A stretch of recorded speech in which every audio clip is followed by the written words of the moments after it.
நிகழ்ச்சியை கேட்டுக்கொண்டிருக்கும் அனைத்து நேயர்களுக்கும் நீங்கள் கேட்டுக்கொண்டிருப்பது அமுதமலை. இது ஆனந்தத்தின் அலை. நான் நிஷாதந்து ஜோதி நாராயணன். நீங்கள் இணைந்திருப்பது உங்களுக்கான நேரம் என்ற நிகழ்ச்சியில். இந்த நிகழ்ச்சியின் தலைப்பு இனி ஒரு விதி செய்வோம். விதியை மாற்றி அமைப்பதற்கு பல கிளாஸ்களை கேட்டுக்கொண்டிருக்கிறோம் அல்லவா? கலை, குணங்கள், சக்திகள், பல விளக்கங்கள், மனதை எப்படி செம்மைப்படுத்துவது, வாழ்க்கையில் ஏன் இப்படி போனது, எப்படி அந்த வாழ்க்கையை மாற்றி அமைப்பது, இந்த விஷயமெல்லாம் நம்ம ஒரு 2-3 வருஷமா நம்ம கேட்டு இந்த நேரத்துல நம்ம என்ன நம்ம எதை பத்தி கேட்க போறோம்னா 16 கலையை பத்தி நம்ம தெரிஞ்சுக்க போறோம். 16 கலை நிச்சயம் எல்லாரும் கேள்விப்பட்டிருப்பீங்க. ஒரு ஹிந்துவா பிறந்தா இந்த 16 கலை என்ற வார்த்தையில நம்ம எல்லாரும் ஏதோ ஒரு தருவாயில கேட்போம். அப்படின்னா இந்த 16 கலைகள் என்று சொல்லும் போது பொதுவாக மக்கள்லாம் என்ன நினைக்கிறாங்க? ஒண்ணு ஆரம்பத்துல நான் வரும்போது 16 குழந்தைகள்னு சிலவங்க சொன்னாங்க. அதுக்கப்புறம் கொஞ்சம் முதிர்ச்சி அடையும் போது என்ன போய் 16 கலைகள் இருந்தா 16 விதமான உலக செல்வங்கள் என்று சொன்னாங்க.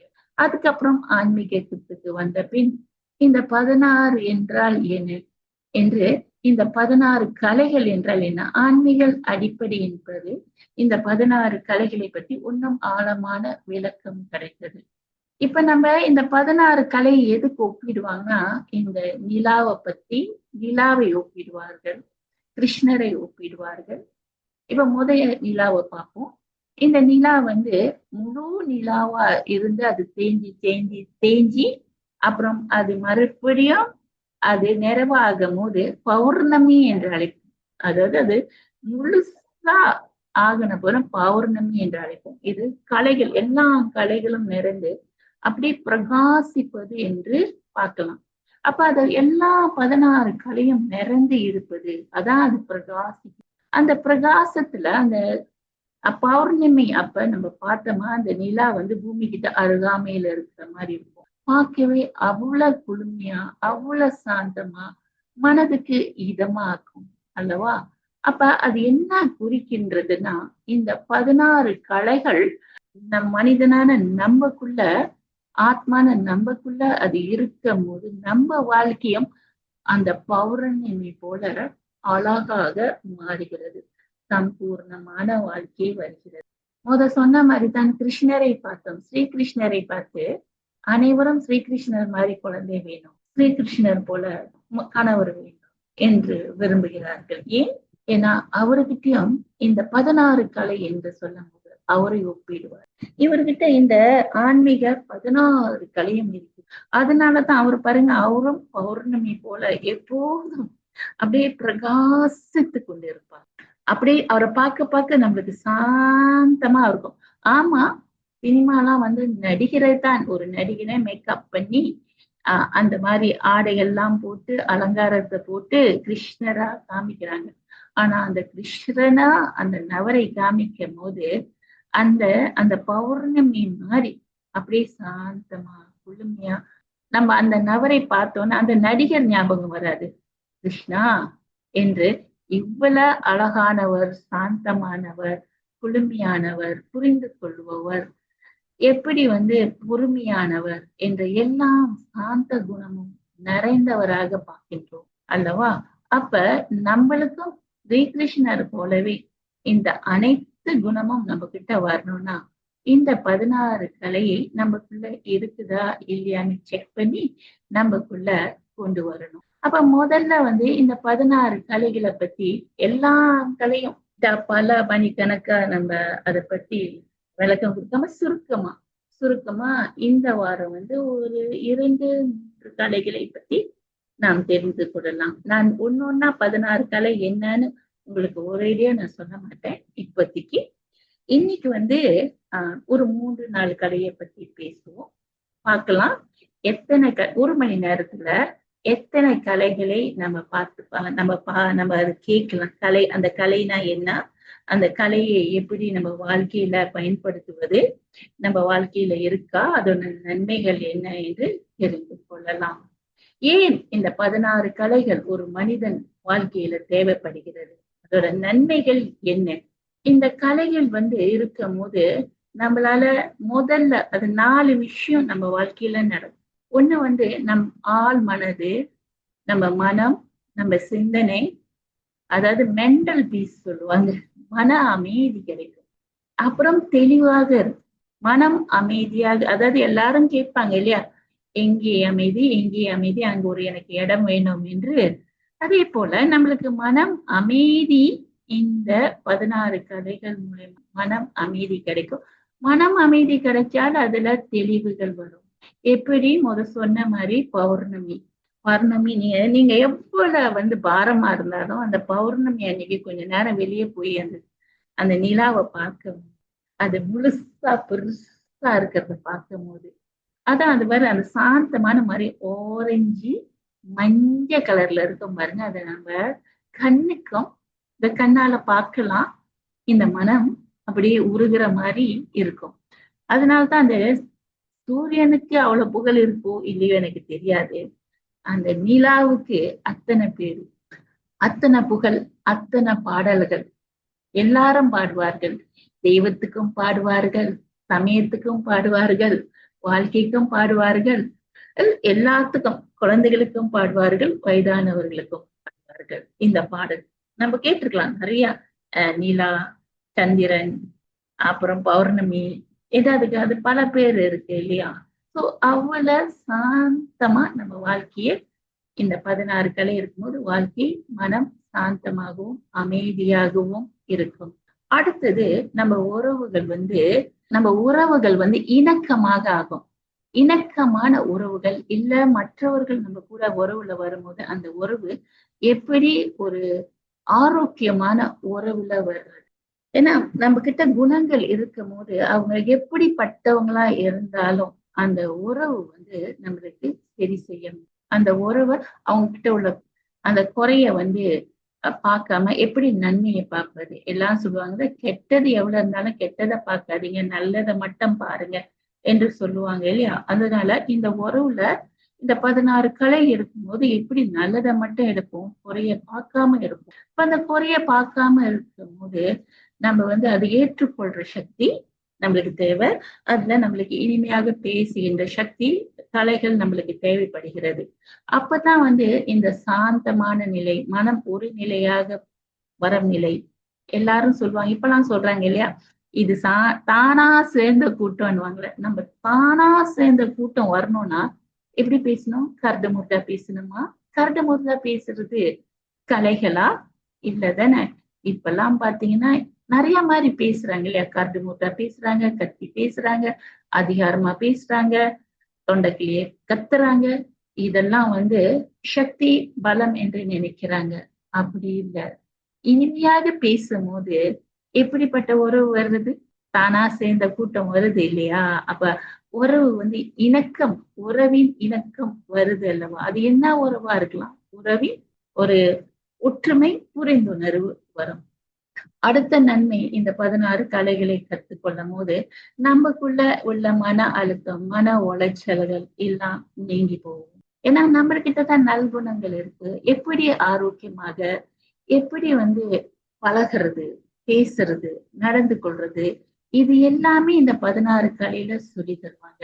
ஒவ்வொரு பணியும் எப்படி லேசாக எடுத்துக்கிறது, எப்படி அது ஒரு சுமை, அந்த சுமையை அகற்றிவிட்டு, சில நேரம் ஏதாச்சும் வேலை செய்யும் போது அது சுமை என்று நினைக்கின்றோம் அல்லவா? அந்த சுமையை அகற்றிவிட்டு எப்படி லேசாக இருக்கு. இதும் நம்ம இந்த 16 கலையில நம்ம கத்துக்குவோம்.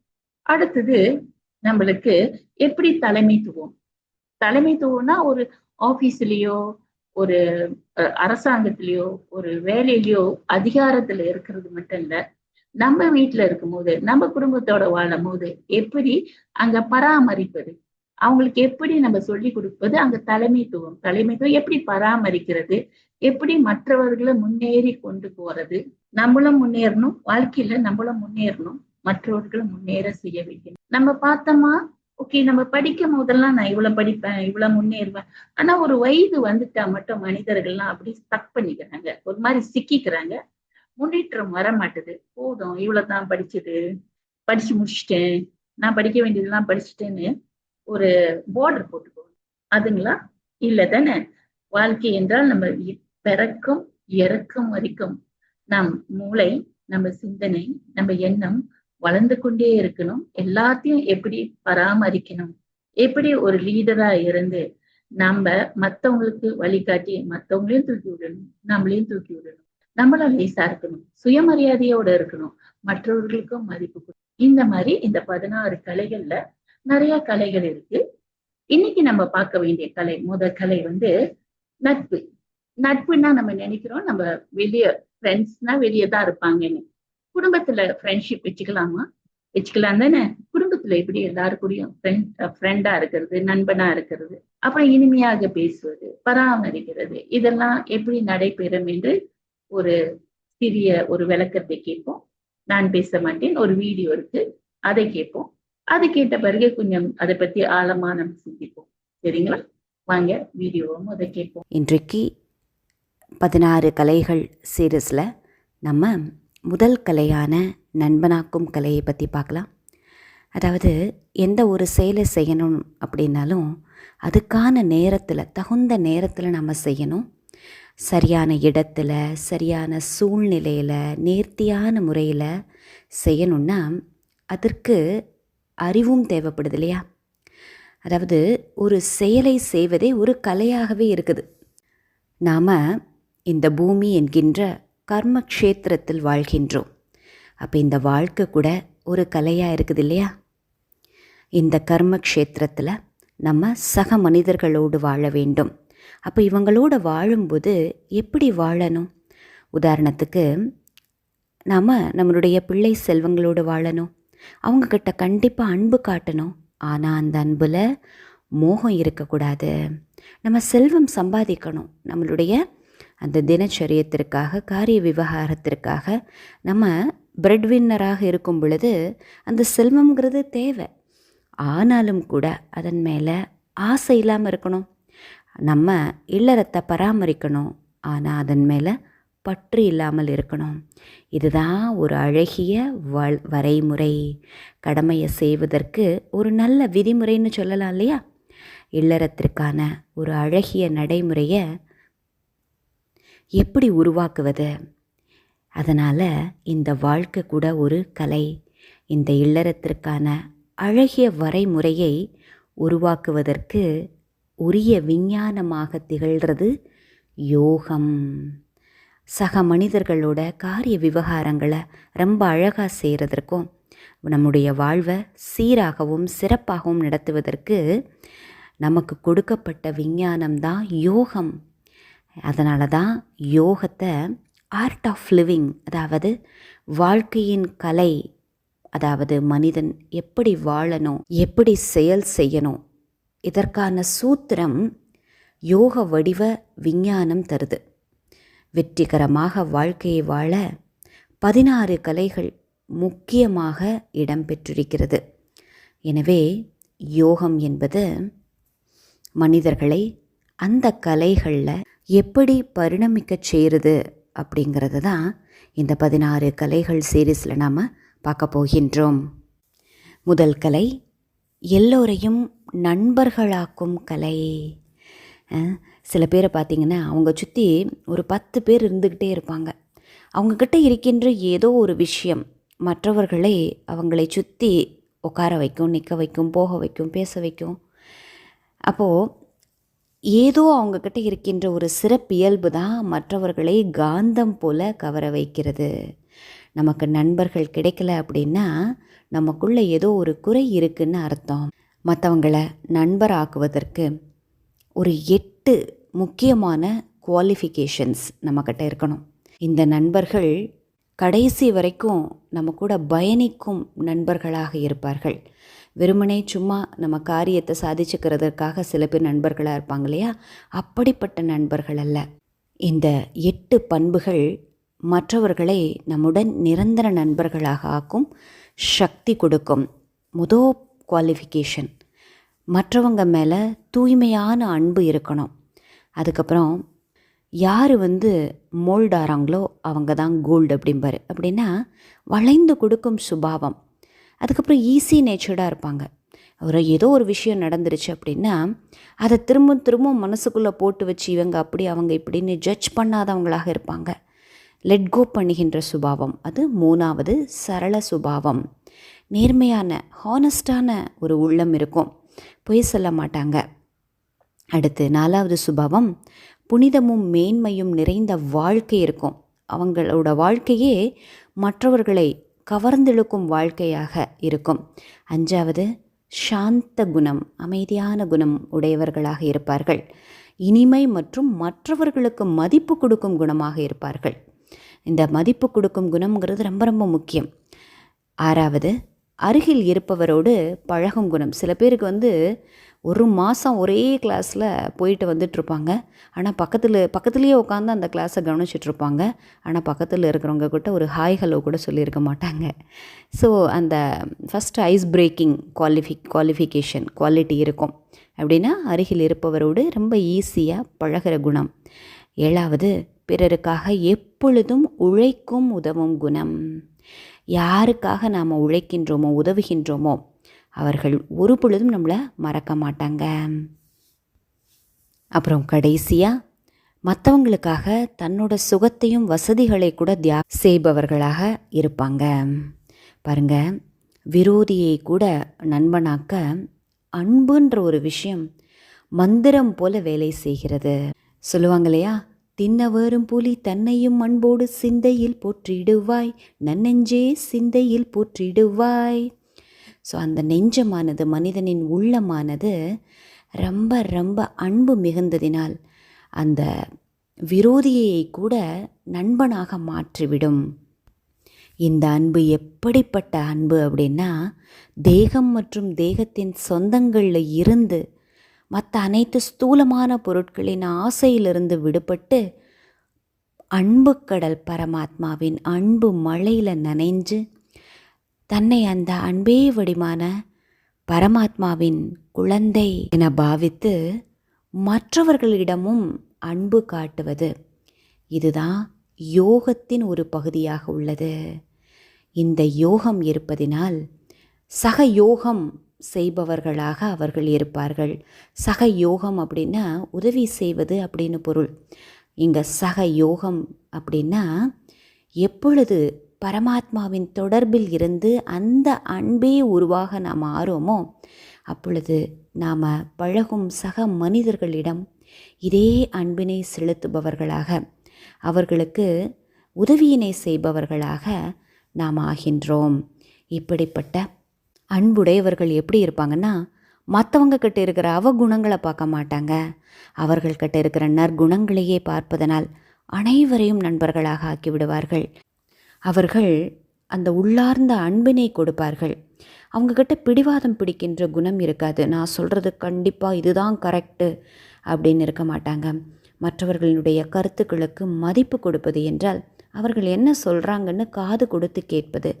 இந்த மதிப்பு கொடுக்கும் குணம், இந்த தூய்மையான அன்பு, உதவி செய்யும் மனப்பான்மை, ரொம்ப சாந்தமாக இருக்கின்ற இந்த குணம், மற்றவங்க கிட்ட இருக்கின்ற அவகுணங்களை பார்க்காம அவங்களுடைய நற்குணங்களை ஃபில்ட்ரு பண்ணும் அந்த தன்மை, அதுக்கப்புறம் தன்னோட விஷயங்களை கூட தியாகம் செய்து மற்றவர்களுக்காக, மற்றவர்களின் முன்னேற்றத்திற்காக உழைக்கும் அந்த சேவை செய்யும் மனப்பான்மை, இது எல்லாம் ஒருத்தரை நண்பராக்கும் கலைகளில் தேர்ச்சி பெறச் செய்கிறது.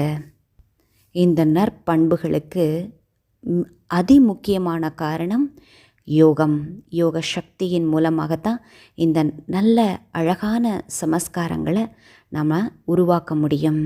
உண்மையான சேவை உணர்வு, பிறருக்காக தியாகம் செய்யும் எண்ணம், இது ரெண்டையுமே யோகம்தான் மனிதனிடத்தில் உருவாக்குது. யோக நிலையில் யார் இருக்கிறாங்களோ அவங்க தங்களுடைய வாழ்வை மற்றவர்களுடைய நன்மைக்காகவே அர்ப்பணித்து விடுகிறார்கள். நம்ம இப்ப 1ஆம் நம்பர் கலையை பார்த்தோம். 16 கலையில 1ஆம் நம்பர் கலை என்னன்னா, அது 1ஆம் நம்பர்ல நம்ம இந்த 16ல எது வேணாலும் 1ஆவதா வச்சுக்கலாம். இன்னைக்கு நம்ம தேர்ந்தெடுத்தது எப்படி நட்பு, அதாவது நம்ம நட்பை உருவாக்குறதும் ஒரு கலை தான். அந்த நட்பை உருவாக்குற கலை எப்படி என்று அவர்கள் விளக்கினார்கள் அல்லவா? அதாவது வெளிய நம்ம வந்து உற்றார், உறவினர், நம்ம கூட உள்ள நண்பர்கள், பக்கத்து வீட்டுக்காரங்க, இவர்கள் கூடலாம் எப்படி பேச வேண்டும்? அதற்கு என்ன என்ன பண்புகள் தேவை? என்று அவர்கள் விளக்கினார்கள். அவங்க வந்து அதுல வந்து சில குணங்கள், எந்தெந்த குணங்கள் இந்த உறவை உருவாக்க வேண்டும் என்ற அந்த குணங்களும் அவர்கள் வந்து வெ நம்மளுக்கு தெளிவா சொன்னார்கள். இந்த நட்பு என்ற கலையை கூட அது பேரு கூட சொல்லலாம். எப்படி மற்றவர்களை நம்பளுக்கு சொந்தமாக ஆக்கிக் கொள்வது. அதாவது நம்ம அந்த உறவை, அந்த இணக்கத்தை எந்த உறவா இருந்தாலும், அந்த உறவுல எப்படி இணக்கத்த கொண்டு வர்றது, புரிந்துணர்வு கொண்டு வர்றது, அவங்க கூட எப்படி சகஜமா பழகுறது, அவங்கள எப்படி புரிஞ்சுக்கலாம் என்ற கலை தேவைப்படுகிறது. ஏன்னா, இந்த காலகட்டத்துல நம்ம யாரையும் புரிஞ்சுக்க விரும்பல. மத்தவங்க நம்மள புரிஞ்சுக்கணும். ஆனா, நம்ம மத்தவங்கள புரிஞ்சுக்க மாட்டோம். நம்ம சுத்தில ஏதாச்சும் ஒண்ணு நடந்துருச்சுன்னா, பழிய தூக்கி எப்போதுமே மற்றவங்க மேல போட்டுருவோம். குறைய பார்ப்போம், குறைய பேசுவோம். அப்புறம் குறைய வந்து விமர்சிப்போம். இப்ப கோஷிப் என்ற வார்த்தையில இப்ப பார்த்தீங்கன்னா, YouTube வீடியோ, Facebook பார்த்தீங்கன்னா, ஒரே ஒரு பிரச்சனை. அது பல சேனல்கள், பல யூடியூபர்ஸர்கள், பல Facebook, பல இந்த Instagramல ஒரே கதை அவ்வளவு வேகமா அத்தனை பேரு பேசுறாங்க. அதுவும் நெறைய பேசுறதுக்கு குறைவானவர்கள் இருப்பாங்க. குறைய பேசுறதுக்கு இவங்க சரியில்ல, அவங்க சரியில்ல, அது சரியில்ல. காது வலிக்குது தெரியுங்களா கேட்கறதுக்கு. அப்ப இந்த நெறைய பேசணும். ஏன்னா நம்ம மத்தவங்க ஒரு ஆள திருந்தணும்னா, அத பத்தி அவங்களோட நன்மைய பத்தி பேசணும். இதான் கலை. குறைய பார்த்து பேசுறது ரொம்ப சுலபம். கத்துறது, ஏசுறதெல்லாம் ரொம்ப ரொம்ப சுலபம். ஆனா பொறுமையா இருக்குது பாருங்களேன், அது ரொம்ப கஷ்டம். அதான் சொல்லுவாங்க, கெட்டவங்களா ஆவறதுக்கு ஒரு இரவு போதும். ஆனா நல்லவங்களா ஆவறதுக்கு பல நாள் பிடிக்கும். அதனால தான் இந்த கலைகள் நம்மளுக்கு ரொம்ப முக்கியம். மற்றவர்களை நம்மளுக்கு உரியவர்களா ஆக்குற என்று சொல்லலாம். இல்ல மத்தவங்க மேல என் மேலயும் நம்பிக்கைய உருவாக்கணும். அதாவது அவங்களுக்கு ஒரு நம்பிக்கைய குடுக்கணும் வாழ்க்கையில. ஆமா நீங்க வாழலாம். உங்களால வாழ முடியும். உங்களால முன்னேற முடியும். என்ற அந்த நம்பிக்கைய ஊட்டுற ஒரு கலை. இது எல்லாத்துக்கும் வந்துராது. இத கத்துக்கொள்ளலாம். அத வளர்த்துக் கொள்ளலாம். அதனால தான் அவங்க விளக்குன போல யோகம். இங்க யோகம் என்றால் பரமாத்மா, பரம தந்தை, இறைவனை நினைவு செய்வது. நம்மளுக்கு எல்லாம் தெரியும். நம்ம ஆத்மா, இறைவன் பரமாத்மா. அவரும் ஜோதி வடிவமான ஒளி வடிவத்தில், நட்சத்திர வடிவத்தில் அசரீரியாக இருப்பவர். அவர் அழியாதவர். எப்போதுமே சதா ஒளிமயத்தில் இருப்பவர். அதனால தான் அவரை நம்ம என்ன அழைக்கிறோம்? சதா சிவம்.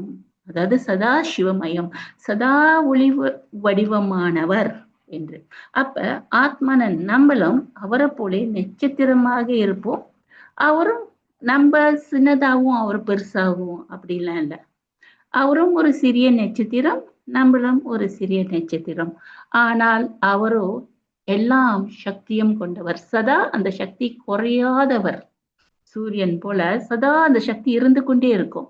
ஆனா நம்மளோ இந்த நிலா போல நம்ம தேஞ்சி வளர்றோம். வளர்ந்துட்டு மறுபடியும் தேயிறோம். ஏன்னா அந்த குணத்தை வந்து நம்ம சதா நமக்குள்ள வைத்து கொள்ளணும்னா நம்ம கொஞ்சம் குறைகளை வந்துடுறோம். அந்த குறைகளை சரிப்படுத்துறதுக்கு தான் இந்த குணங்கள், இந்த கலைகளை நம்ம கத்துக்கொள்ள வேண்டும். அப்ப நம்ம எப்போதெல்லாம் நான் ஆத்மா, இறைவன் பரமாத்மா, அந்த சம்பூர்ணமான இறைவனை நான் நினைவு செய்ய என்னோட இந்த ஆதி குணங்கள், இந்த கலைகள் என்பது நம்ம இறைவனுகிட்ட இருந்து கொண்டு வந்த குணம், ஆதி குணங்கள். அதாவது நம்ம சொல்லுவோம் குழந்தையும் தெய்வமும் குணத்தால் ஒன்று என்று. அப்ப குழந்தையா பிறக்கும் போது நம்ம கிட்ட ஒவ்வொருத்தருக்கிட்டையும் இந்த அற்புதமான உயர்ந்த கலைகளும் குணங்களும் இருந்தது. ஆனா வளர வளர நம்ம மறந்துட்டோம்.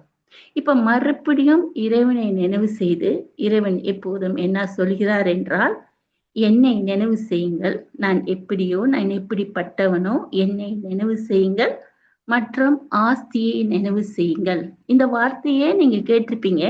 மன்மனபவர் மத்யஜி பவ. மன்மனபவ என்றால் உங்க மனதிலிருந்து என்னை நினைவு செய்யுங்கள். மத்யஜி பவ என்றால் என்னை நினைவு செய்து உங்கள் ஆஸ்தியை நினைவு செய்யுங்கள். ஆஸ்தினா என்ன? இங்க அவர்கிட்ட இருந்து நம்மளுக்கு கிடைக்கிற இந்த குணங்கள், சக்திகள், அந்த சக்தினால நம்ம வாழ்க்கை எப்படி அழகாக, அற்புதமாக, நிம்மதியாக, எல்லாம் செல்வம், ஆரோக்கியம் எல்லாம் நிறைந்த வாழ்க்கை, எப்படி சுகம் நிறைந்த வாழ்க்கை கிடைக்கிறது? ஸ்ட்ரெஸ் இல்லாம, ஆரோக்கியமாக, நேர்மறை எண்ணத்தோட வாழ்வது.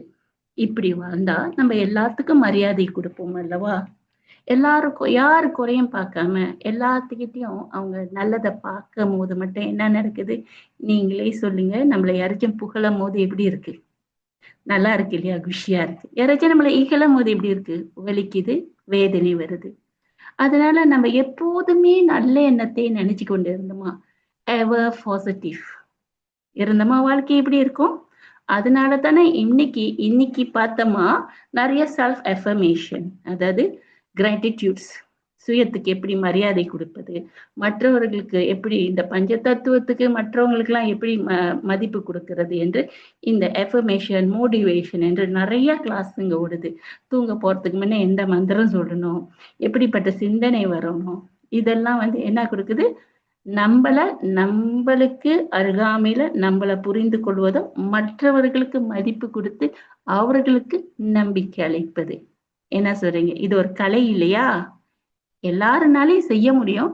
ஆனா அதற்குத்தான் நம்ம இறைவனை நினைவு செய்யணும். யோகா என்று சொன்னார்கள் இல்லையா? அது நினைவு. இறைவனுக்கிட்ட, இறைவா நீங்கள் என்னோட தந்தை, அதாவது யாரோட தந்தை? இந்த ஆத்மாவின் தந்தை. நீங்களும் அசரீரியான எல்லா சக்தியும் நிறைந்தவன். அதே போல குழந்தையான நானும், உங்களோட குழந்தையான நானும் அனைத்து சக்தியும் கொண்டிருக்கிறேன், அனைத்து குணங்களும் கொண்டிருக்கிறேன்.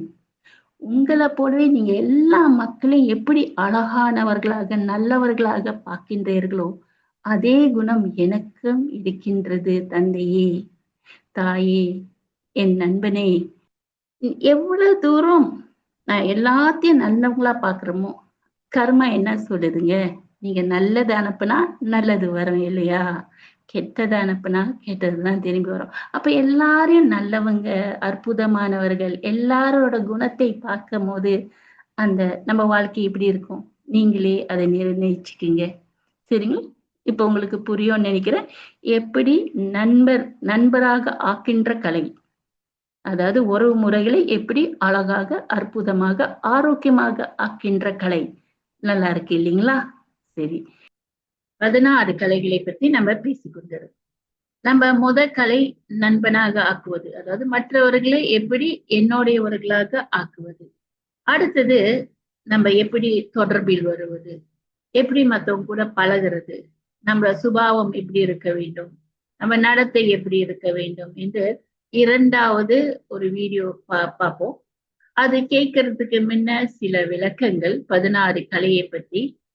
நம்ம இந்த 16 கலையை பற்றி பேசும்போது எப்போதும் பலவர்களும் விளக்கும் போது நிச்சயமாக நம்மளோட சிந்திக்கக்கூடிய வழிமுறை, சிந்தனை, சொல், செயல் எப்படி இருக்க வேண்டும், ஆரோக்கியமாக இருக்க வேண்டும். மற்றவர்களுக்கும் வலி வேதனை கொடுக்க கூடாது. ஏன்னா மற்றவர்களுக்கு நம்ம வலி வேதனை கொடுத்தா அந்த வலி வேதனை நம்மளுக்கும் வரும். மற்றவங்க மேல நம்ம நல்ல சிந்தனை, ஆரோக்கியமான சிந்தனை கொண்டிருக்கும் போது நம்மளுக்கும் அந்த ஆரோக்கியமான வாழ்க்கை, ஆரோக்கியமான சிந்தனை வந்து கொண்டே இருக்கும். ஆசீர்வாதத்துக்கு மேல ஆசீர்வாதம் நம்மளுக்கு கிடைத்து கொண்டே இருக்கும். நான் சொன்ன மாதிரிதான், கெட்டவங்களா ஆகுறதுக்கு கொஞ்ச நேரம் போதும். ஆனா நம்ம பண்புள்ளவர்களா, இருந்தவர்களாக வருவதற்கு பல நாள் பயிற்சி வேணும். ஏன் அப்படி ஆகுதுன்னா, நம்ம ரொம்ப நாளாகவே என்ன பாக்குறோம் இந்த உலகத்துல, என்ன கேட்கிறோம்னா, ரொம்ப குறைகளும், பலவீனத்தையும், இம்சைகளும் தான் நம்ம இந்த உலகத்துல நம்ம பார்த்து கொண்டே இருப்போம். உலக போர், 2வது உலக போர், அப்புறம் இங்க போரு, அங்க போரு, இங்க சண்டை, வீட்டுல சண்டை, டைவோர்ஸ், கொலை, எல்லா விதமான இம்சையும், குழந்தைகள் சாவுறாங்க, இயற்கை சீற்றங்கள், மிருகங்கள் சாகிறது, கொடுமை, வன்மை என்பது இதைத்தான் நிறைய செய்தி கேட்கிறோம். அதனால மக்களோட சிந்தனை, மனிதர்களோட சிந்தனை ரொம்ப இம்சைகள் பக்கம்தான் போகிறது. இப்ப மீடியா சர்வீஸ் வந்துருச்சு இல்லையா? எல்லாரு கையிலயும் இந்த போன்ல இந்த மீடியான்னு ஒண்ணு இருக்கு.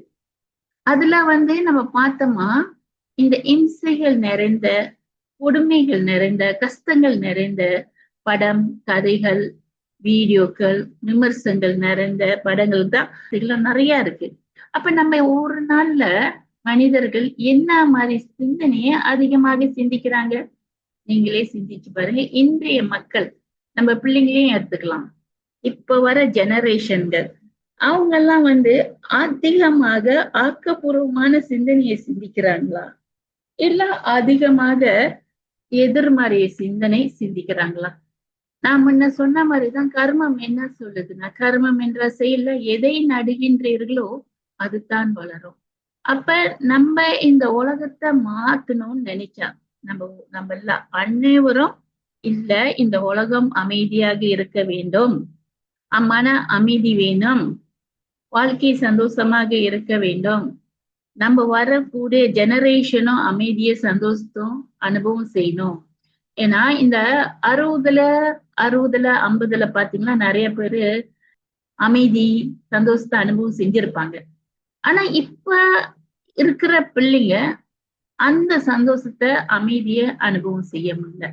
அப்ப நம்ம அனுபவம் செஞ்ச அந்த குணங்கள், கலைகள், நம்ம வாழ்ந்து வந்த அந்த ஒற்றுமை, இப்ப உள்ள ஜெனரேஷன் பிள்ளைங்களுக்கு நம்ம அந்த அனுபவத்தை கொடுக்கணும்னா நம்ம என்ன செய்யணும்?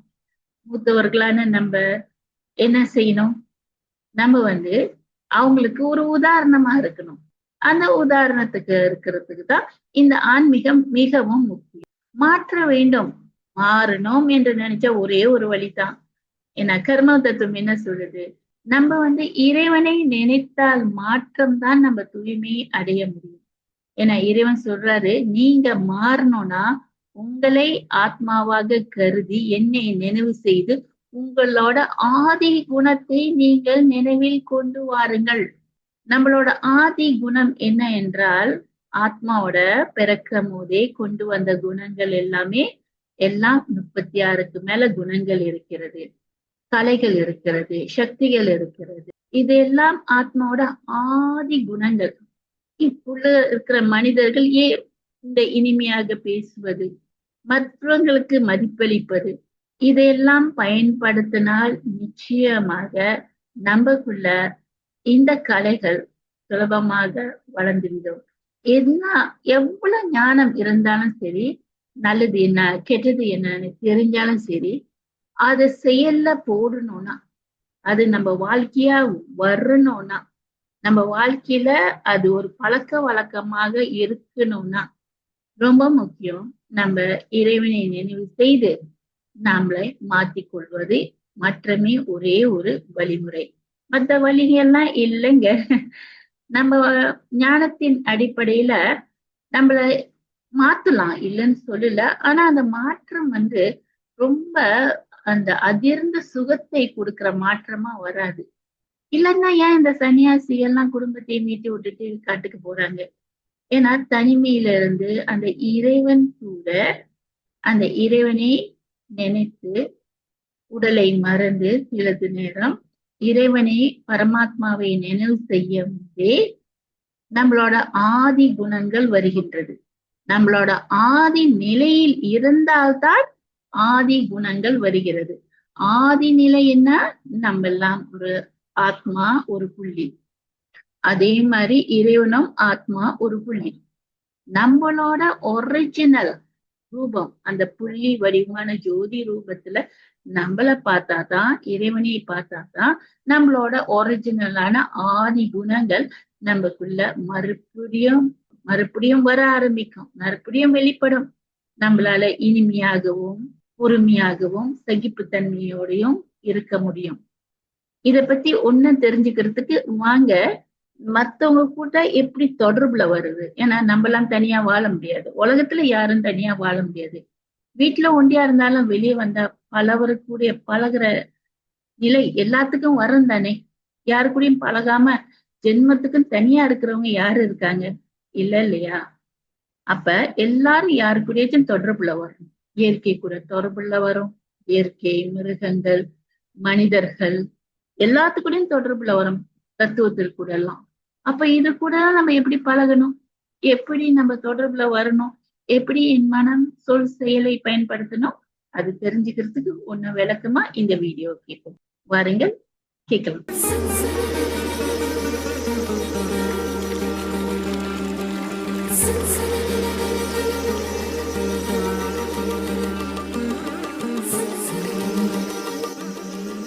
இன்றைக்கு 16 கலைகள் சீரீஸில் 2வது கலை, அதாவது பிறரோடு பழகும் கலை அல்லது பிறரை மகிழ்விக்கும் கலை, the art of dealing with others or pleasing others, இதனுடைய விளக்கத்தை பார்க்கலாம்.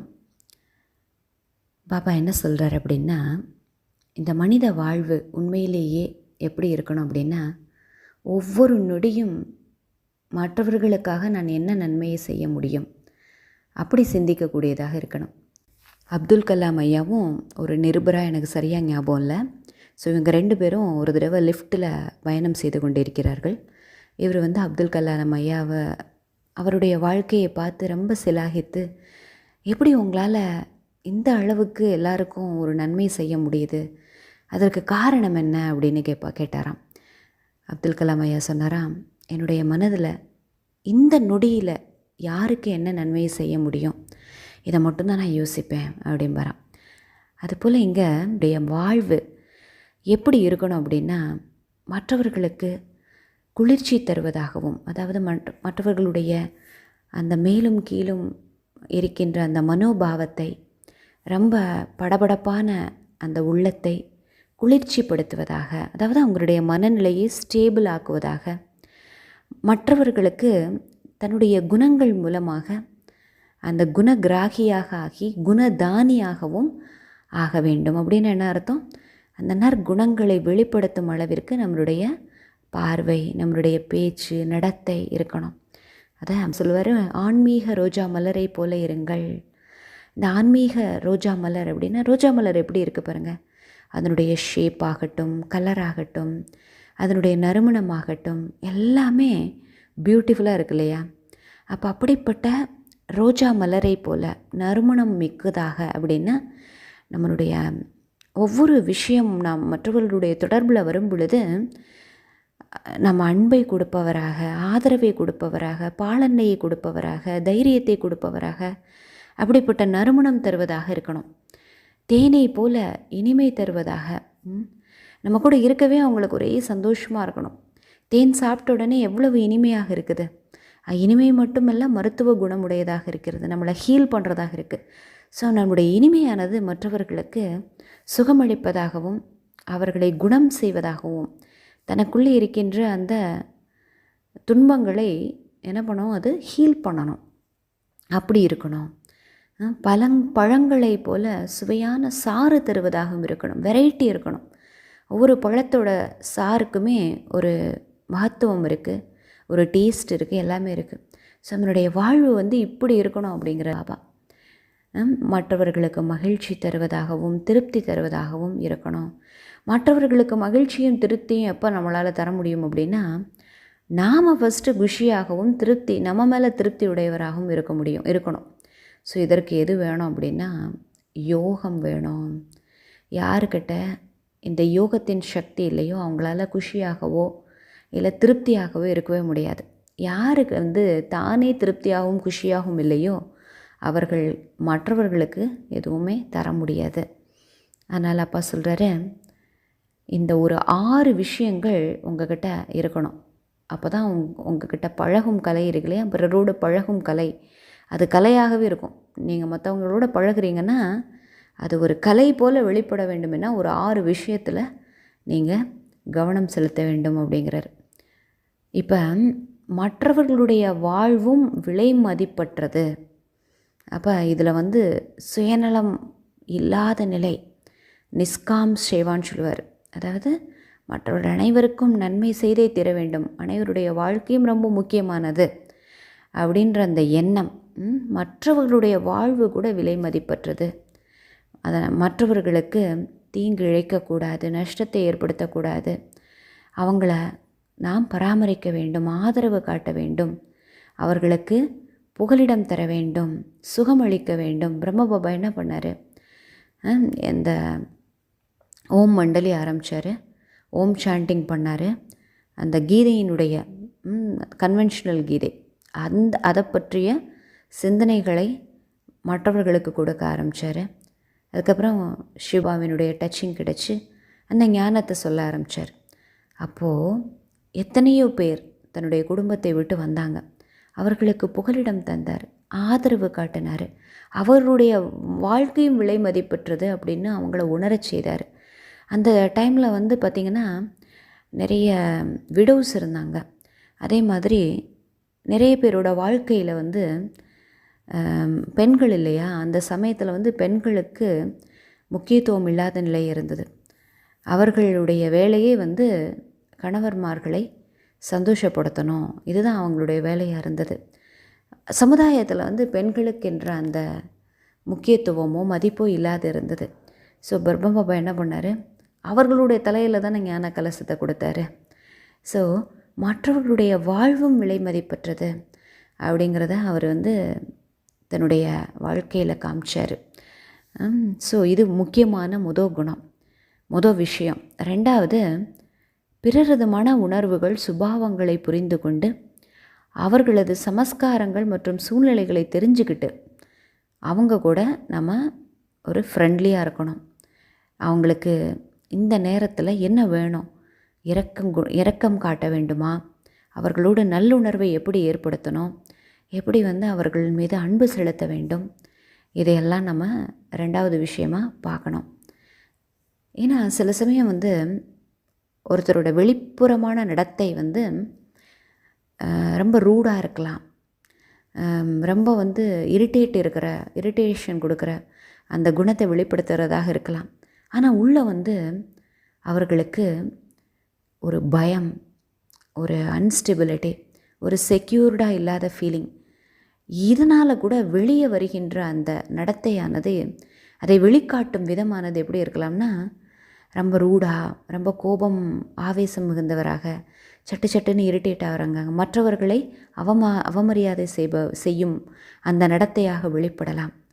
ஆனால் அந்த சமஸ்காரங்கள் உள்ளே போய் பார்த்திங்கன்னா, அவங்களுடைய இந்த மேலான நடத்தையை கொஞ்சம் விளக்கிட்டு உள்ளே பார்த்திங்கன்னா, அவங்க எதனால் துன்புறுகிறார்கள் அப்படின்ற அந்த விஷயத்தை புரிஞ்சுக்கிட்டோம்னா, நாம் அவர்களுக்கு எந்த நல்லுணர்வு மூலமாக அவர்களுடைய இந்த பய உணர்வையோ இல்லை அந்த இன்செக்யூர்டு ஃபீலிங்கையோ நம்ம நீக்கலாம் அப்படின்னு யோசிக்க முடியும்.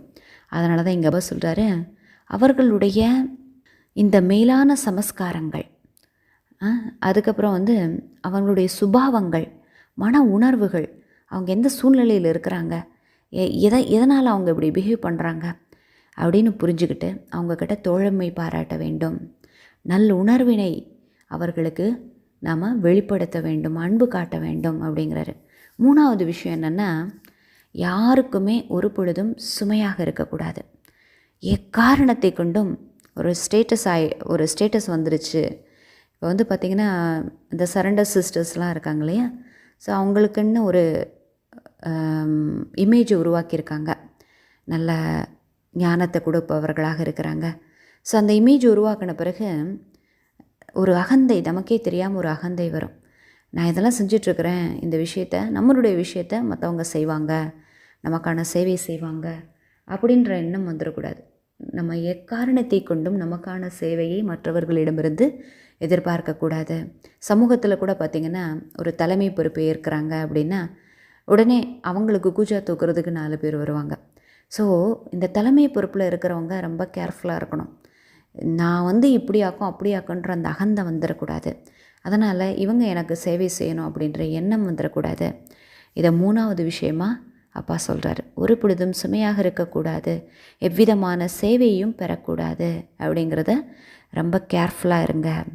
அதுக்கப்புறம் 4வது விஷயமாக சொல்கிறாரு, பிறருக்கு துன்பம் இழைத்தேன் என்றால் நான் துக்கத்தோடு மரணமடைய வேண்டும் என்ற கருத்தை நினைவில் கொள்ள வேண்டும்.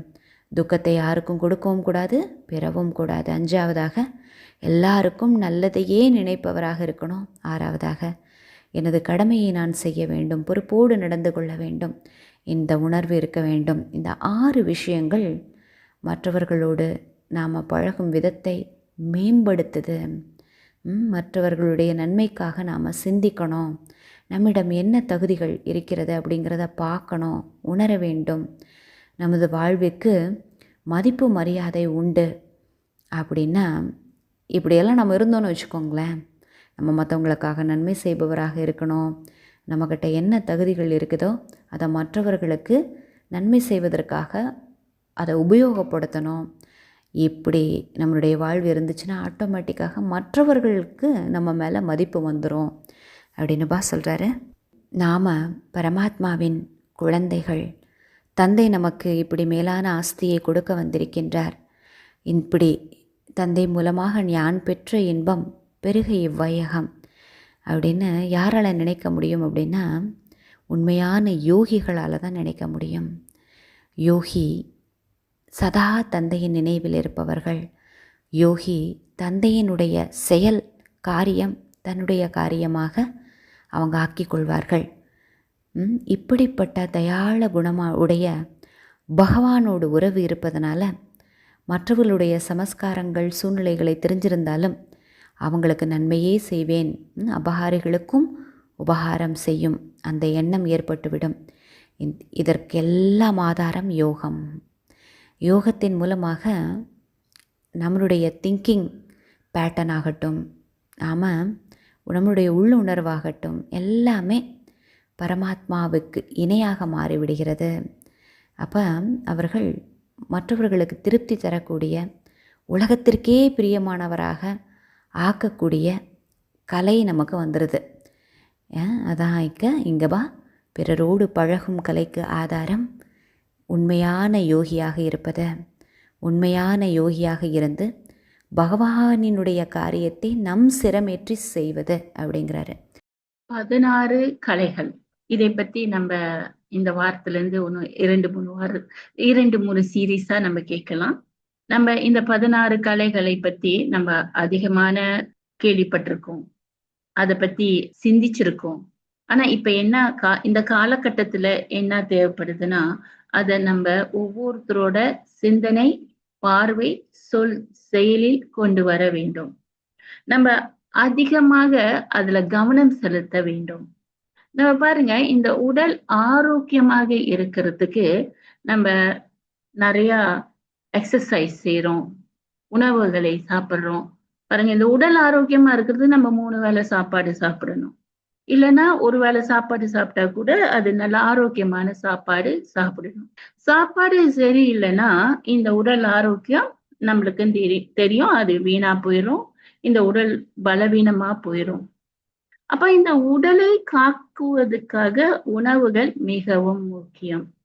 அப்புறம் இந்த உடல் எலும்பெல்லாம் நல்லா இருக்கணும், பலமா இருக்கணும், நம்மள ஸ்டெமினா நல்லா இருக்கணும்னா அதுக்கு வைட்டமின்ஸ், மினரல்ஸ், எக்ஸசைஸ் என்று பல விதமான உடல் பயிற்சியும் செய்யணும். அதுவும் ஒரு நாளைக்கு செஞ்சா பத்தாது, அது செஞ்சுக்கிட்டே இருக்கணும்.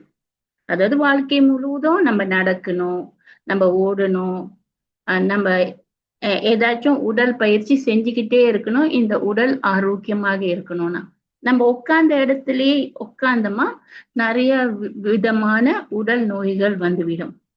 இதெல்லாம் நம்மளுக்கு தெரியும். பாருங்க, இந்த உடலுக்கு நன்றாக இந்த உடல் இருப்பதுக்கு நம்ம எந்த மாதிரி பயிற்சி எல்லாம் செய்யறோம். இப்ப நம்ம ஆத்மா மேல கவனம் செலுத்தணும். அதாவது அகற்றின் அழகு முகத்தில் தெரியும். நம்மளோட ஆத்மா எந்த நிலையில இருக்கோ அப்படித்தான் இந்த உடல் நிலையும் இருக்கும். அப்ப வெளியே மட்டும் அலங்காரம் பண்ணிட்டு உள்ளுக்கு அலங்காரம் பண்ணலான்னா எப்படி? அதனால இன்னையில இருந்து என்ன செய்வோம், இந்த நம்ம ஆத்மாவை அலங்காரம் பண்றதுக்கு நம்ம ரொம்ப கவனம் செலுத்தணும். அதுக்கு நிறைய பயிற்சி செய்யணும். அதாவது சில நேரம் மட்டும் இல்ல, நம்ம சதா பயிற்சி செஞ்சு கொண்டே இருக்கணும். அந்த 2 வீடியோலையும் சொல்லியிருப்பாங்க எப்படி என்னென்ன பயிற்சி செய்யணும், எந்தெந்த மாதிரி சிந்திக்கணும், எப்படி நேர்மையா இருக்கணும், எப்படி நல்ல எண்ணங்கள், தூய உணர்வை மட்டும் வைத்திருக்க வேண்டும் என்று சொன்னார்கள் அல்லவா? அதெல்லாம் நம்ம பயிற்சி செய்து பார்க்கணும். அப்பதான் இந்த 16 கலை நம்ம வாழ்க்கையா வரும். இந்த உலகம் அமைதியா வரும். சந்தோஷமா இருக்கும். நம்ம அனைவரும் தேடிக்கொண்டிருந்த வாழ்க்கை, அமைதியும் சந்தோஷமும் நம்மளுக்கு கிடைக்கும். சரிங்களா? ஆமா. நம்ம தான் இந்த உலகத்த அழகா ஆக்கணும்னா, நம்ம அனைவரும் பொறுப்பெடுத்துக் கொள்ள வேண்டும். இந்த கலைகள் பாருங்க, இந்த கலைகளுக்குன்னு இப்பல்லாம் மேனேஜ்மெண்ட்ன்னு சொல்லி சொல்லிக் குடுத்துக்கிட்டு இருக்காங்க. எப்படி பேசுறது, எப்படி பொறுமையா இருக்கிறதுன்னு இப்பல்லாம் ஒரு கிளாஸ் எடுத்துக்கிட்டு இருக்காங்க. ஆக்சுவலி உண்மையாவே இதெல்லாம் நம்ம வாழ்க்கையின் அடிப்படை. நாம் அனைவரும் இப்ப கத்துக்கொள்ள வேண்டிய ஒரு அவசியமான ஒரு கலைகள். இது வாழ்க்கையின் கலை. இது நம்ம அனாதியான குணங்கள். நம்ம இன்னைக்கு 16 கலையில இன்னும் 2 கலை தெரிந்து கொண்டோம். அதாவது நட்பு. எப்படி நட்பை எல்லாத்தையும் நம்மளுக்குரியவர்களாக எப்படி ஆப்பது? அதுக்கு எப்படி நான் பேசுவது, சிந்திப்பது? என்னென்ன குணங்கள் எனக்கு தேவைப்படுகிறது ஒரு நட்பு நன்றாக இருக்க வேண்டும்னா? நம்மளுக்கிட்ட வேண்டிய ஒரு குவாலிஃபிகேஷன், தூய்மையான அன்பு, எதிர்பார்க்காத அன்பு. நம்ம ஈஸி நேச்சரா இருக்கணும். நேர்மையா இருக்கணும்.